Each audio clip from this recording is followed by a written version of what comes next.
ধরেন আপনার নামে একটা যৌতুকের মামলা অথবা একটা নারী শিশু নির্যাতনের মামলা হয়েছে, এবং সবচেয়ে সারপ্রাইজিং ব্যাপার হচ্ছে এই মামলাগুলো করেছে আপনার ওয়াইফ। এখন যদি আপনি হঠাৎ করে শুনেন যে আপনার ওয়াইফ আপনার নামে নারী ও শিশু নির্যাতনের মামলা বা যৌতুকের মামলা করেছে, তাহলে এই ক্ষেত্রে আপনার করণীয় কি? এই বিষয়টা নিয়ে আমি আজকে কথা বলবো। আমি অ্যাডভোকেট আঞ্জুমান আরা লিমা, বাংলাদেশ সুপ্রিম কোর্ট।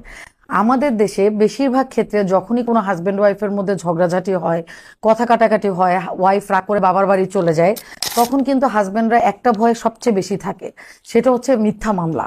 বেশিরভাগ ক্ষেত্রেই দেখা যায় যে ওয়াইফরা রাগ করে যাওয়ার পরে ওই ফ্যামিলি থেকে কেউ না কেউ তাকে বুদ্ধি দেয় যে তোমার হাজব্যান্ডকে শায়েস্তা করার, সোজা করার একটাই রাস্তা, তার নামে তুমি যে একটা যৌতুকের মামলা অথবা একটা নারী শিশু নির্যাতনের মামলা করো, তাহলে হাজব্যান্ড অটোমেটিক্যালি সোজা হয়ে যাবে এবং তার শিক্ষাও হবে। এবং আমি এটা বলতে চাচ্ছি না যে সব মামলাই মিথ্যা, বেশিরভাগ ক্ষেত্রেই কিন্তু আমরা দেখি যে এই বিষয়গুলোতে মিথ্যা মামলার পরিমাণ অনেক বেশি।